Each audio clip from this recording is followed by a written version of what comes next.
Lizzie Andrew Borden, July 19, 1860, June 1, 1927, was an American woman who was tried and acquitted of the August 4, 1892 axe murders of her father and stepmother in Fall River, Massachusetts. Thursday, August 4, 1892.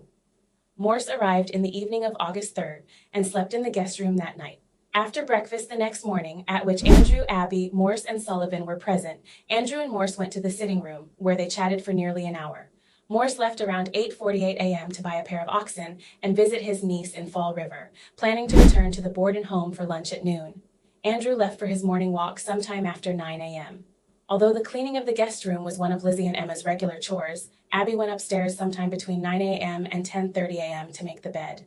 According to the forensic investigation, Abby was facing her killer at the time of the attack.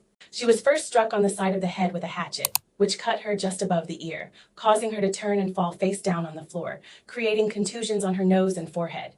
Her killer then struck her multiple times, delivering 17 more direct hits to the back of her head, killing her. When Andrew returned at around 10:30 a.m., his key failed to open the door, so he knocked. Sullivan went to unlock the door. Finding it jammed, she uttered a curse. She would later testify that she heard Lizzie laughing immediately after this. She did not see Lizzie, but stated that the laughter was coming from the top of the stairs. This was considered significant as Abby was already dead by this time, and her body would have been visible to anyone on the home's second floor. Lizzie later denied being upstairs and testified that her father had asked her where Abby was, to which she replied that a messenger had delivered Abby a summons to visit a sick friend.